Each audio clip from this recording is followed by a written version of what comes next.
साधारण सा दिखने वाला यह आमलेट इतना स्वादिष्ट था कि लड़की इसके स्वाद से चौंक गई थी। जब फेंग ने आमलेट चखा तो पाया कि यह केवल अंडे, नारियल पानी और रेड वाइन से बना था। फेंग हैरान था। दूसरी डिश तो और भी अजीब थी। वेटर 2 गमलों में पौधे लाया। जब दोनों भ्रम में थे तभी स्टोर मैनेजर आई और गमलों में पानी डालकर पौधे उगा दिए। यह एक सलाद था और सब कुछ खाने योग्य था। डिश को प्लेटिंग की यह एक शानदार तकनीक थी, मगर फेंग ने गुस्से में गमला उठाया और रसोई में जाकर सबसे कहा कि वह खाना खाने आया है, कोई जादू देखने नहीं। लेकिन शेफ पॉल बिल्कुल शांत खड़ा था। उसने उच्च गुणवत्ता का बीफ निकाला और फेंग की परीक्षा लेने की सोची। फेंग ने बीफ का तापमान देखा और तभी एक विचार आया। उसने प्याज काटकर गर्म तेल में डाला और उनके पकने तक बीफ काटी। सब कुछ भूना, मसाले डाले और जल्दी ही स्वादिष्ट प्याज वाला बीफ तैयार हो गया। जब पॉल ने एक टुकड़ा खाया तो वह चौंक गया, क्योंकि इसका स्वाद बहुत लाजवाब था। फिर दोनों ने एक प्रतियोगिता शुरू की। यह रसोई कला का उच्चतम स्तर था। पॉल ने मछली को काटकर अलग किया और केवल उंगलियों से छूकर सारे कांटे ढूंढ लिए। फिर चिमटी उठाकर तेजी से सारे कांटे निकाल दिए। इस कौशल को देखकर सभी हैरान रह गए। अब फेंग की बारी थी। उसने चाकू से मछली को नापा और तेजी से मछली पर चाकू चलाया। उसने मछली को समान टुकड़ों में काट दिया। फिर चाकू से एक ही बार में मछली की त्वचा अलग कर दी। इस अद्भुत कौशल ने सबका दिल जीत लिया था। दरअसल फेंग एक गरीब घर का लड़का था और गली का मशहूर शेफ था। उसके बनाए हुए ब्रेस्ट चिकन ने न केवल अनगिनत डिनरों में जीत हासिल की, बल्कि टीवी स्टेशन भी इसकी रिपोर्ट करने के लिए दौड़ पड़े। जो ग्राहक इसका स्वाद लेने आते थे वे हर दिन सड़कों से गलियों तक लाइन में खड़े रहते थे। लेकिन आज एक पश्चिमी रेस्तरां खुला था जो ठीक फेंग के ढाबे के सामने था। रेस्तरां का शेफ 3 सितारा सम्मानित था और उसका खाना बनाना न केवल स्वादिष्ट था बल्कि उसकी प्लेटिंग भी बहुत लाजवाब थी। पॉल ब्रिटिश शाही परिवार का शाही शेफ था। उसका मानना था कि चीनी भोजन बहुत रूढ़िवादी है और व्यंजन गैर नवीन है, इसलिए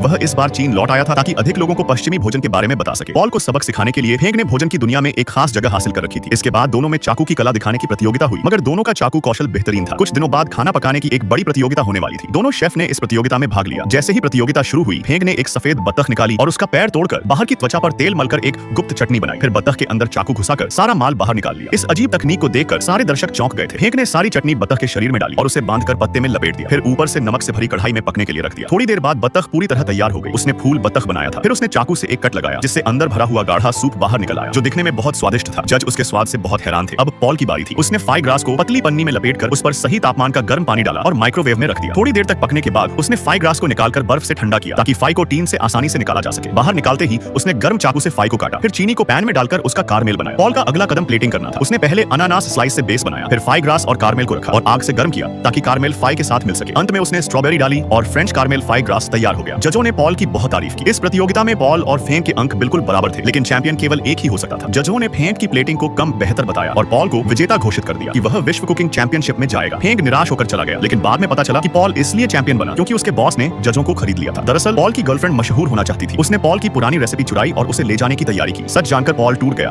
और दुखी होकर शराब पीने लगा। उसी पल उसकी मुलाकात फेंग से हुई। बातचीत के बाद दोनों में समझ और सम्मान बढ़ा। फिर दोनों ने मिलकर चैंपियनशिप जीतने का फैसला किया। जल्द ही प्रतियोगिता का दिन आया। बाकी प्रतियोगी सामग्री जुटा रहे थे, लेकिन पॉल और फेंग शांति से सोयाबीन पीस रहे थे। उन्होंने सबसे सरल तरीके से एक मशहूर डिश बनाई। फेंग ने अपनी खास तकनीक लगाई और पॉल ने बेहतरीन प्लेटिंग की। आखिर में मापो टोफू सबके सामने रखा गया। टोफू का स्वाद मुंह में डालते ही फट पड़ता था। आखिर में दोनों ने इस मापो टोफू से चैंपियनशिप जीत ली।